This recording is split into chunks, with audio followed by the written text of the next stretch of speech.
আজকে খেলা হবি বিএনপির ফ্যামিলি কার্ড লিয়া। বিএনপি যে কি পরিমাণে বেকুবের দল হয়েছে তা আজকে আমরা মজা নিয়ে দেখবো। হাঙ্কেরও তো পপকর্ন কেনার পয়সা নাই, মুড়ির টিন নিয়ে বসেন। যান যান যান তাড়াতাড়ি নিয়ে আসেন। বিএনপিরা বাম্বু খাইতে দেখলে তো আমার ক্ষুদ্র ভ্রাতার ভগিনীদের কারো কারো ব্যাপক মজা লাগে। তাই করে মজা আজকে ডাবল করে দিব। আসেন আগে দেখে নি ফ্যামিলি কার্ডে কি কি দিবি বিএনপি। তারেক রহমান 2024-এর সেপ্টেম্বরে বলছিলেন ফ্যামিলি কার্ডের কথা। সেখানে বলছিলেন এই কার্ড যাদের হাতে থাকবে তাদের প্রত্যেককে মাসে মাসে খাবার আইটেম দেওয়া হবে। দেখেন, পরে দেখা গেল হয় টাকা অথবা খাবার দেওয়া হবে, যার যেটা প্রয়োজন। এই প্রসঙ্গে আমরা পরে আসিচ্ছি, এক এক করে আমরা দেখব। তো কি দেওয়া হবে? তাহলে ফ্যামিলি কার্ডের আওতায় প্রত্যেকটা পরিবার মাসে 2000 থেকে 2500 টাকা অথবা সমমূল্যের খাদ্য সহায়তা পাবে।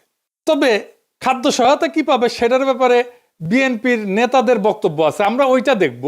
আমরা ওইটা দেখে খাবারের হিসাবটা করে নেব। এই সহায়তার নগদ অর্থ হিসেবে অথবা নির্দিষ্ট খাদ্যপণ্য যেমন চাল, আটা, ডাল, ভোজ্য তেল, এটা হিসেবে দেওয়া হয়ে যেতে পারে।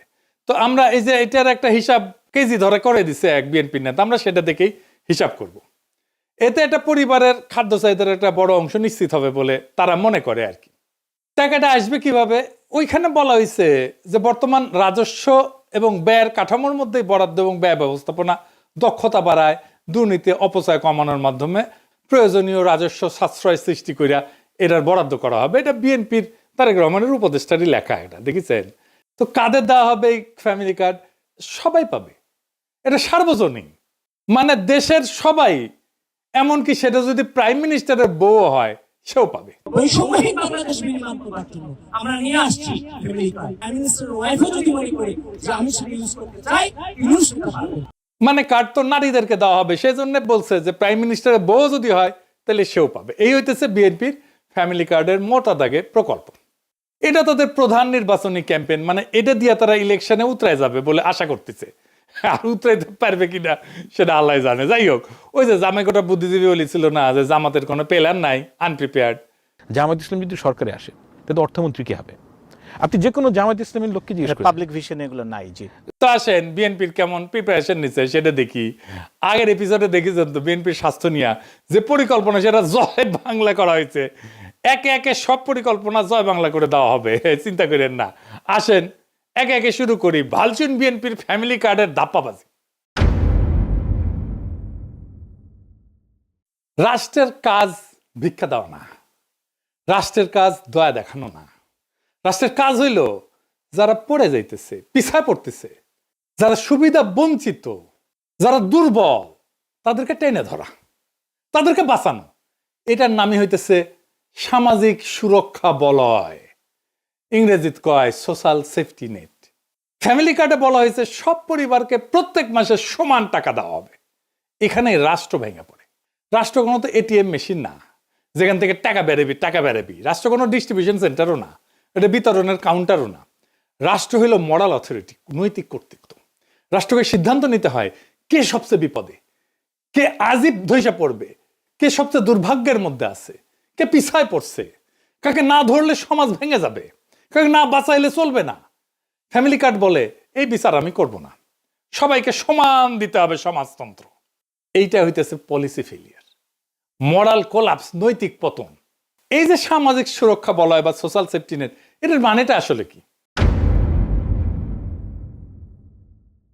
এটার মানে হইতেছে যে নির্দিষ্ট গোষ্ঠীর জন্য সহায়তা। এটা হইতেছে যে সবচেয়ে যার বেশি প্রয়োজন সে পাবে সাহায্য। এটাকে বলে ভালনারেবল ফোকাসড পলিসি। তো ভালনারেবল কারা? যারা দরিদ্র, কর্মহীন, অসুস্থ, বয়স্ক, দুর্যোগে ক্ষতিগ্রস্ত অথবা পঙ্গু হয়েছে, আহত হয়েছে, তারা। এদের ঝুঁকি কি এক? না। তাহলে সাহায্য কেন এক? তাহলে ফ্যামিলি কার্ড কি করে? এইটা অসাম্যকে, বৈষম্যকে ঢাইকা দেয়। এটা রাষ্ট্র দায়িত্বকে হালকা কইরা দেয়। সবাইকে সমান দিলে তো শক্তরা টিকে যাবে, দুর্বলেরা চুপচাপ পড়ে যাবে। এটা হইতেছে প্রশাসনিক কাপুরুষতা। কারণ প্রশাসন বা রাষ্ট্র বা সরকার এইটা দায়িত্ব নিতে চায় না, নৈতিক কর্তৃত্বের দায়িত্ব নিতে চায় না। যে সবচেয়ে দুর্বল তাকে চিহ্নিত করে তাকে সাহায্য করতে চায় না। ধরেন দুইজন মানুষ, একজনের পা ভাঙা আর একজন দৌড়ায়। তো রাষ্ট্র যদি দুইজনকে সমান জুতা দেয়, এটা কি সাম্য হইল? এটা তো বৈষম্য, এটা তো জাস্টিস না, এটা তো ন্যায় বিচার না, এটা ইনসাফ না। এই যে তিনজন দেখেন, এই ছবিটা দেখেন, বিখ্যাত ছবি আপনারা দেখছেন, তিনজন খেলা দেখিচ্ছে, তাই না? তিনজনের পায়ের নিচে একই সমানের বাক্স দিলে তৃতীয় জন খেলা দেখতে পারবে না। প্রথম জনের পায়ের নিচে তো বাক্সের দরকার ছিল না, ছিল কি, ও তো এমনি দেখতে পাচ্ছে। আর তৃতীয় জনের পায়ের নিচে মানে বাচ্চাটার পায়ের নিচে 2টা বাক্স দরকার ছিল, এটাই জাস্টিস। দ্বিতীয় জনের পায়ের নিচে একটা বাক্স, এটাই জাস্টিস, এটাই রাষ্ট্র করে। ফ্যামিলি কার্ড ঠিক এই অন্যায়টাই করে, তিনজনের পায়ের নিচে সমান বাক্স দিছে। তাইলে এই ফ্যামিলি কার্ড চালু হইলে যারা সবচেয়ে দুর্দশাগ্রস্ত, যাদের সবচেয়ে জরুরি প্রয়োজন, সেই মানুষ অদৃশ্য হয়ে যাবে। তারা কাগজে থাকবে, বাজেটে থাকবে, কিন্তু বাস্তবে থাকবে না। টাকা সবার মধ্যে সমানভাবে ছড়ায় পড়বে। তাহলে টাকার প্রভাব শূন্য হয়ে যাবে। টাকা তাহলে কাকে সাহায্য করতেছে? এই যে পুঁজিবাদী সমাজ, এটার তো সমস্যা হচ্ছে যে টাকা মাঝে মাঝে কিছু সেন্টারে জমা হয়ে যায়, কনসেন্ট্রেটেড হয়, কেন্দ্রীভূত হয়ে যায় কিছু মানুষের হাতে। সেটা যেন রিডিস্ট্রিবিউট করতে, পুনর্বন্টন করতে হয়, রিডিস্ট্রিবিউট করতে হয়। দেখছেন না, ইসলামে জাকাতের ব্যবস্থা আছে, প্রত্যেক বছর এইটা বন্টিত হয়। যার কাছে বেশি টাকা, তাকে দরিদ্র মানুষের মধ্যে বিলাই দিতে হবে। রাষ্ট্রের কাজ সবাইকে খুশি করা না, রাষ্ট্রের কাজ সবচেয়ে দুর্বলদেরকে বাঁচানো। যে সবাইকে সমান করে দেয়, সে আসলে ঘোষণা করে আমি দুর্বলদের দায়িত্ব নিতে চাই না। সেই জন্যই বিএনপির ফ্যামিলি কার্ড এইটা দুর্বলদের বাঁচাবে না, দুর্বলদের দায়িত্ব নিতে চাইতেছে না সে। এটা মানবিক না, এটা রাষ্ট্রের দায়িত্ব থেকে পরিকল্পিত পলায়ন। এবার আসেন আমরা আর একটা জিনিস দেখি। বিএনপি বলতেছে যে বাসার কর্ত্রী বা head of the house hold নারী, তাকে দেওয়া হবে। Head of the house hold বলতে কি বুঝাইতেছে? মানে পরিবারের গৃহকর্ত্রী আর কি, এই নারীর নামে। ইংরেজিতে লিখছে woman head of house hold. এনে প্রথম সমস্যা হইতেছে পরিবারের সংজ্ঞা কি, কে এটা সংজ্ঞায়িত করবে? আমাদের সমাজে যৌথ পরিবার আছে এবং ছোট পরিবার আছে, যেটাকে নিউক্লিয়ার পরিবার বলা হয়, একই সাথে চলে। যে নারী, সে নারী তো কারো মা, সে একই সাথে কারো মেয়ে, কারো স্ত্রী, কারো শাশুড়ি, কারো পুত্রবধূ, কারো বোন। তাকে কোন পরিবারের অন্তর্ভুক্ত করা হবে? পরিবারের কোনো সংজ্ঞা বানানো তো সম্ভব না। এটা একটা ইমোশনাল অ্যাটাচমেন্ট। একটা পরিবারে কে কে থাকবে, কোন কোন সম্পর্ক থাকবে, কতদূর রক্ত সম্পর্ক পর্যন্ত পরিবারের ভিতরে থাকবে, তো এসব তো রাষ্ট্র বা সরকারি আমলারা এটা সংজ্ঞায়িত করে দিতে পারে না, বলে দিতে পারে না, ডিকটেট করে দিতে পারে না। এক এক পরিবার এক এক রকম হবে। দেখবেন কোন পরিবারে শাশুড়ি আছে, কোন পরিবারে মা আছে, কোন পরিবারে ভাই আছে, কোন পরিবারে বোন আছে। এই একটা ইস্যুতে তো ব্যাপক কারচুপি, দুর্নীতি হবে। একটা পরিবারের সব মেয়ে প্রত্যেকের নিজের নামে কার্ড বানাবে, এটা হবে। আমি কয়ে দিতেছি, লিখে দিতে পারেন। বাংলাদেশে বিয়ের পর অনেকে বাপের বাড়ি বা শ্বশুর বাড়িতে থাকে, তাদেরকে কি আলাদা আলাদা পরিবার গণ্য করা হবে, নাকি একটা পরিবার গণ্য করা হবে? একটা পরিবারে এইভাবে অনেকগুলো কার্ড বানায়, সবগুলো থেকে টাকা রেশন নিজেদের অ্যাকাউন্টে পড়বে। যদি সবাইকে দেওয়া হয়, তাই তো দিতে চায় তারা সবাইকে। এবার একটা ইন্টারেস্টিং জিনিস দেখি। এই যে বলছি, যারা ভালনারেবল গ্রুপ, যাদের সবচেয়ে বেশি সাহায্য দরকার, তাদের কিন্তু অন্য সহায়তা দেওয়া হয়। সেটা কি বন্ধ করে দেওয়া হবে? বিএনপি কি সেটা বন্ধ করে দিবে? আসেন সেটা বুঝে দেখি। আমাদের সামাজিক সুরক্ষা কার্যক্রম কি কি আছে? আপনার নাম শুনেছেন অনেক, বয়স্ক ভাতা, বিধবা ভাতা, প্রতিবন্ধী ভাতা, তাই না? এমনকি হিজড়া জনগোষ্ঠীর জীবন মান উন্নয়ন ভাতা আছে। আমাদের একটা বিশাল খাদ্যভিত্তিক সুরক্ষা কর্মসূচি আছে, এটা সে পাশে লিখে দেন। এর মধ্যে আছে ভিজিডি কার্ড, আপনারা শুনছেন, এর নাম হচ্ছে ভালনারেবল গ্রুপ ডেভেলপমেন্ট। তারপরে আছে VGF card, vulnerable group feeding. তারপরে জিআর আছে, এটি দুর্যোগকালীন ত্রাণ। তারপর ওএমএস আছে, ওপেন মার্কেট সেল, খোলা বাজারে খাদ্য বিক্রি। তারপরে টিসিবির কার্ড আছে, দেখছেন না? এটার মাধ্যমে ভর্তুকি দেওয়া হয়েছে, যে সমস্ত পণ্য সেটা দেওয়া হয়। আবার এটা কাজের বিনিময়ে খাদ্য কর্মসূচি আছে না, ফুড ফর ওয়ার্ক, কাজের বিনিময়ে খাদ্য, কাজের বিনিময়ে অর্থ, যেটা সেটাকে বলা হয় টেস্ট রিলিফ। তারপরে একটা ইজিপিপি বলে আছে, মানে যেটা কর্মসংস্থান সৃষ্টি করবে, এরকম প্রোগ্রাম। অতি দরিদ্রদের জন্য কর্মসংস্থান কর্মসূচি। তারপরে নারী এবং শিশু মাতৃস্বাস্থ্য সুরক্ষা আছে, মাতৃত্বকালীন ভাতা আছে একটা, যারা বাচ্চাদেরকে দুধ দেয় তাদেরকে মাতৃত্বকালীন একটা ভাতা আছে, মা এবং শিশু সহায়তা কর্মসূচি। তারপরে প্রাথমিক বিদ্যালয়ে মিড ডে মিল আছে, মানে স্কুলের মধ্যেই খাবার দেওয়া হয় বাচ্চাদেরকে। শিক্ষাভিত্তিক সুরক্ষা আছে, মানে প্রাথমিক এবং মাধ্যমিক স্তরে উপবৃত্তি আছে, মাদ্রাসা শিক্ষাদের উপবৃত্তি আছে, এবং বিশেষ এবং প্রান্তিক জনগোষ্ঠীর জন্য কর্মসূচি আছে। খুব চমৎকার চমৎকার কর্মসূচি আছে। যেমন ধরেন চা বাগান শ্রমিকদের সহায়তা কর্মসূচি আছে। চা বাগান শ্রমিকরা কিন্তু খুবই দরিদ্র, অতি দরিদ্র। তাদের যে জীবনের যে কি কষ্ট আপনারা চিন্তাও করতে পারবেন না। আমি একটা ক্লিপ দেখাবো আজকে। তারপরে ধরেন বেদেদের জন্য, জেলেদের জন্য, হাওর এবং চরাঞ্চলের জনগোষ্ঠীর জন্য আলাদা আলাদা ভাতা আছে। ক্ষুদ্র নৃগোষ্ঠীর জন্য উন্নয়ন কর্মসূচি আছে। তারপরে ধরেন বন্যা হইল, সেখানে দুর্যোগ, জলবায়ু ঝুঁকি ব্যবস্থাপনা, এইটার জন্য আবার আলাদা সহায়তা আছে। খরার জন্য সহায়তা আছে। ওই যে হাসিনা বাসা টাসা বানাই দিছিল না, ওইটা একটা বাসস্থান পুনর্বাসন কর্মসূচি আছে। বিএনপি বলতেছে যে এই যে ফ্যামিলি কার্ডের বার্ষিক ব্যয়, এইটা হবে 12,000 কোটি টাকা। তো এই আমি যতগুলো সামাজিক সুরক্ষার কর্মসূচি বললাম এই বাজেটের 10%-এর মতো, 10.28 ওরা বলছে। মানে হাসিনা আমলে যেটা দেওয়া হয়তো তার 10 ভাগের 1 ভাগ। কিন্তু সামাজিক সুরক্ষা কর্মসূচিগুলোর মধ্যে ওরা বলতেছে যে এটা ওভারল্যাপ আছে, মানে একই সুবিধা একাধিকবার পেয়ে যায় একজন। সেটা কমায় বিএনপি 9,500 কোটি টাকা সাশ্রয় করবে নাকি এর মধ্যে থেকে, এবং সেই অর্থটা ফ্যামিলি কার্ড স্কিমে দেবে। বুঝছেন, এই 12,000 টাকার মধ্যে 9,500 টাকা এক্সিস্টিং যে সামাজিক সুরক্ষা আছে ওইখান থেকে বাইর করে কেটে নিয়ে ফ্যামিলি কার্ডে ঢুকাবে। মানে একটু বুঝাই দিই, এই যে দেখেন চা বাগান শ্রমিক সে একটা বিশেষ সুবিধা পায়, আগে একটু দেখায়নি, চাতে তো মজা করে খায়, চা বাগান শ্রমিকের জীবনটা কেমন, কষ্টটা কেমন দেখেন। এটা গ্রিন টি, এটা গ্রিন টি। এই পাতা আমাদের মহিলারা তুলবে। হ্যাঁ, এই পাতা 23 কেজি তুলবে না, আমার ওয়াই 8 ঘন্টা কাজ করে 178 টাকা পাবে। 8 ঘন্টা কাজ করার পরে 23 কেজি তোলার পরে 178 টাকা পায়। জি, আর 23 কেজি কম হলে 1 কেজি প্রতি 60 টাকা মাইনাস। মানে 23 কেজি কম হলে 60 টাকা হয় না। জি, এইভাবে আপনাদের জীবন চলতেছে। কষ্ট হয় স্যার, ভালো মন্দ মন চায়। এই যে ম্যাডাম সাহেব একটা কথা বলি, কিছু মনে নিবেন না।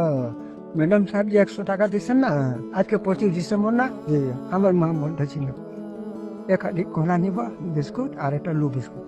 মন চায়, মাছ মাংস আমাদের মন চায়। দেখেছেন মনটা খারাপ হয়ে গেল না?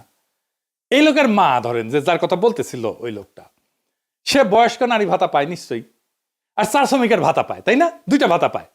এটারে বলতেছে ওভারল্যাপ, মানে তুমি তো 2টা নিতে পারবে না, এইখানে দরিদ্র সুবিধা বঞ্চিত মানুষের টাকা সরায় না ফ্যামিলি কার্ড দিবে। টেম্পু স্ট্যান্ডে চান্দাবাজি করতে করতে অভ্যাস খারাপ হয়ে গেছে, গরিব মানুষের টাকা সরায় নিজের ভোটে যেটা রাজনৈতিক কর্মসূচি আর্থিক ব্যয় মেটাবে। সি সি সি সি রানুনি সি। আচ্ছা, আর একটা জিনিস দেখাই, তারা বলতেছে যে ক্যাশ টাকা বা খাদ্য সহায়তা দেওয়া হবে, মানে কাউকে ক্যাশ টাকা কাউকে খাদ্য সহায়তা দেবে। কে ঠিক করবে কাকে ক্যাশ দেবে আর কাকে খাদ্য সহায়তা দেওয়া হবে? এবার আসেন দেখি খাদ্য সহায়তা দেওয়াটা আদৌ সম্ভব হবে কিনা। বিএনপি নেতারা বলতেছে ফ্যামিলি কার্ডের মাধ্যমে সবাইকে প্রত্যেক মাসে 25 কেজি চাল, 5 কেজি আলু, 2 কেজি ডাল, 2 লিটার তেল, 1 কেজি লবণ ফ্রিতে দেবে বিএনপি। বেনে বেনে করছি না, বিএনপি নেতারাই করছে, শোনেন। আমরা প্রত্যেকটা পরিবারের নারী সদস্যর নামে একটা করে ফ্যামিলি কার্ড প্রদান করব। ওই ফ্যামিলি কার্ডের মাধ্যমে আপনি 25 কেজি চাল প্রতি মাসে, 5 কেজি আলু, 2 কেজি ডাল, 2 লিটার তেল, 1 কেজি লবণ আপনি ক্রয় করতে পারবেন সম্পূর্ণ বিনামূল্যে, শুধু কার্ডটা আপনার হাতে থাকলেই আপনি পারবেন। হাঙ্গারে কাঁঠাল রানী 2009 সালে সবাইকে 10 টাকা কেজি ধরে চাল খাওয়ানোর লোভ দেখায় ক্ষমতায় এসেছিল। হ্যাঁ, খাওয়ানোর লোভ দেখায় ক্ষমতায় আসাটা বাংলাদেশের বড় দলগুলোর খাইসলত হয়ে গেছে। বাংলা মার্টিন লুথার কিং কাঁঠাল রানীর চেয়ে 1 ধাপ আগায় সবাইকে ফ্রি চাল খাওয়ানোর প্রতিশ্রুতি দিচ্ছে। খালি ফ্রি চাল না, সাথে ফ্রি আলু, ডাল, লবণ, তেলও থাকতি। দেশের সরকারি হিসাবে ধরে নিলাম আনুমানিক 4 কোটি পরিবার আছে।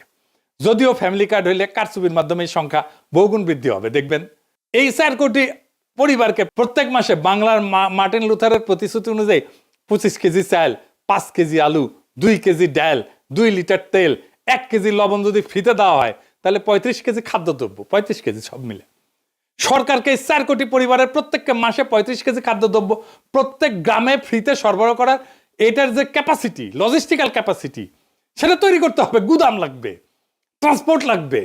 এটা কত বড় সংখ্যা, এটা বাংলার মার্টিন লুথার কিং অঙ্ক করে দেখছে কিনা আমি জানি না, যদিও তিনি নিজের ভাষাতে এক বক্তৃতায় বলছে তিনি অঙ্কে নাকি কাঁচা। তুমি যে বললে তোমার অঙ্ক করতে ভালো লাগে না, তোমাকে একটা সিক্রেট কথা বলি, অঙ্ক কিন্তু আমারও খুব ভালো লাগতো না, অঙ্ক দেখলে আমিও ভয় পেতাম। এই 35 কেজি যদি 4 কোটি দিয়ে গুণ দিই তাহলে 140 কোটি কেজি, 14 লক্ষ টন। সরকারকে বছরে 14 সাথে 12 গুণ করেন, এত লক্ষ টন বা অতিরিক্ত 2.25 কোটি টনের মতো নতুন খাদ্য গুদাম বানানো লাগবে। বর্তমানে সারা দেশে সরকারি খাদ্য গুদাম আছে 20 থেকে 25 লাখ টনের মতো, এটা করতে পারে। তাহলে এটা তুগলকি কারবার হয়ে যাবে না? দিল্লির একটা সুলতান ছিল মোহাম্মদ বিন তুগলক, আমরা বলি না তুগলকি কাণ্ড করছে, সবাই ওরে ম্যাড সুলতান বা পাগলা সুলতান বলে রাখতো। সেরকম উদ্ভট সব প্রজেক্ট করে সালতানাতকে দেউলিয়া বানায় ফেলছিল। বাংলার মার্টিন লুথারও একই পথে হাঁটা শুরু করেছে। দেশে বর্তমানে যে সমস্ত সরকারি খাদ্য গুদাম আছে সেখানে ব্যাপক দুর্নীতি হয়। কৃষক সরকারি আমলা কর্মচারীকে ঘুষ না দিলে সেখানে নিজের ফসল বেচতেই পারে না, পারে গুদাম থেকে খাদ্যশস্য লোপাট হয়ে যায়। সরকারি কর্মকর্তা কর্মচারীরা গুদামের খাবার ব্ল্যাক মার্কেটে চুরি করে বেচে দেয়। ফ্যামিলি কার্ডের মাধ্যমে এই প্রক্রিয়া আরো ব্যাপক এবং ভয়াবহ রূপ ধারণ করবে। মানুষজনে ভেনেজুয়েলার মতো প্রত্যেক জেলায় জেলায় লম্বা লাইন ধরে দাঁড়াবে খাদ্য গুদামের সামনে রেশনের জন্য। সোভিয়েত রাশিয়া এরকম লাইন ধরে ধরে রেশন দেওয়া হইতো, জানেন না তো? সোভিয়েত আমলে, সমাজতান্ত্রিক আমলে, কমিউনিস্ট আমলে, জানেন না, লাইন ধরে ধরে দেওয়া হইতো। তো ওইখানে লাইন দেখলে পাবলিক দেড়ে যেত আর কি। এইটা হবে এইখানে সরকারি আমলা যেখানে বসে বসে এক এক করে সবাইকে অল্প অল্প করে খাবার বিতরণ করবে, আর লম্বা লাইন, এই লাইন আর শেষ হবি না। সরকারি আমলারা এইসব করতে গিয়ে দুর্নীতি আর ভজঘট লাগায় খাবার শর্ট করে ফেলবে সবার জন্য। আর এই খাবার বিতরণের লোকজন কোথায়, লোকবল কোথায়, কে বিতরণ করবে? এর কোনো হিসাব আছে? গুদামে খাদ্যদ্রব্য রেখে পচায় ফেলবে সরকারি কর্মচারীরা, পচা মাল মানুষজনকে খাওয়াবে, ভালো মাল সরকারি কর্মকর্তা কর্মচারীরা ব্ল্যাক মার্কেটে বেচে দিবে, নিজেরা খাবে আর মাল পানি কামাবে। এটা নিয়ে দেশে ভয়াবহ রাইট লাগবে, দাঙ্গা লাগবে ভবিষ্যতে। বাঙ্গুদের বিয়ে বাড়িতে মাংসের পিস কম পড়লে মারামারি শুরু হয়ে যায়। আর আমাদের বাংলার মার্টিন লুথার কিং সারা দেশে সবাইকে মাসে মাসে ফ্রি খাওয়ানোর প্রতিশ্রুতি দেয়। বাজারে কোনো কিছু কিনতে হলে টাকা লাগে। টাকা হচ্ছে কোনো বস্তু বা সেবার প্রতি কারো একটা ক্লেম, তাই না? টাকা নকল করে ছাপানো অসম্ভব না হইলেও অনেক কঠিন কাজ, তাই না? কিন্তু এই যে ফ্যামিলি কার্ড বা রেশন কার্ড বা কুপন, এটা 2 নম্বর করে ছাপানো একদম সহজ কাজ, 1-2 এর ব্যাপার। এটা যে কেউ পারবে। এই জন্য এইসব ক্ষেত্রে ভয়াবহ জালিয়াতি হবে। ভারতের রেশন সিস্টেম আছে এবং সেটা মারাত্মক একটা অদক্ষ এবং দুর্নীতিপ্রবণ একটা ব্যবস্থা। ভারতে কোটি কোটি কোটি ভুয়া রেশন কার্ড আছে। এর জন্য অর্থনীতির জন্য একটা মারাত্মক বোঝা। দেখেন, সরকার কৃষককে ভর্তুকি দিয়ে সার বিতরণ করে না? আমরা কৃষক কার্ড নিয়েও আসিচ্ছি, দাঁড়ান। চাচা শুনে, তারেক রহমান সাহেব যে আপনার জন্য কৃষক কার্ড করছে এটা আপনি জানেন? একটা কৃষক কার্ড করছে যে, জানেন এই কৃষক কার্ডে কি থাকবে জানেন? এই যে দেখেন, এরকম একটা কৃষক কার্ড দিবে যেখানে মেয়াদ দেওয়া থাকবে, কার্ড নাম্বার থাকবে, ঠিক আছে, নাম থাকবে, পাশে আপনার ছবি থাকবে। এই কৃষক কার্ডের মাধ্যমে আপনি ফ্রি কীটনাশক, না হলে হচ্ছে বীজ, না হলে কোনো না কোনো কিছু পাবেন, ঠিক আছে? এবং এটা শুধুমাত্র আমাদের দল করবে। তো এই সার বিতরণের ব্যাপক দুর্নীতিগ্রস্ত একটা ব্যবস্থা। যারা কৃষক ভাই আছেন তারা এটা ভালো করে জানেন। এটা এলাকার প্রভাবশালী নেতা কর্মীদের মাল পানি কামানোর জন্য একটা লোভনীয় পেশা। সেই সারের ডিলারশিপ কে নিবে? এটা নিয়ে এলাকায় রাজনৈতিক নেতাদের মধ্যে কামড়াকামড়ি হয়, মারপিট হয়। এই খাবার বিতরণের ডিলারশিপ নিয়েও টেম্পু স্ট্যান্ড পার্টির মধ্যে কামড়াকামড়ি হবে, খুনাখুবি হবে, মারপিট হবে। লিখে রাখতে পারেন, এখনই হয় টেম্পু স্ট্যান্ড নিয়ে মারপিট হয়। আধুনিক অর্থনীতির জনক অ্যাডাম স্মিথের আগেও মুসলিম ঐতিহাসিক এবং সমাজবিজ্ঞানী ইবনে খালদুন, তার একটা বই আছে মুকাদ্দিমা, আল মুকাদ্দিমা। এটাতে ডিটেলস ব্যাখ্যা করছেন কোন একটা শাসকের বা রাষ্ট্রের এই ধরনের বাণিজ্য কর্মকাণ্ডে অংশগ্রহণ করা ঠিক না। এটা উনি বলে দিচ্ছেন। এটা যে রাষ্ট্রের জন্য একটা বিধ্বংসী কাজ, সেটা তার বইয়েতে বিস্তারিত ব্যাখ্যা করছেন। এটা তার বইয়ের ইংলিশ অনুবাদ, সময় থাকলে পড়ে নিতে পারেন।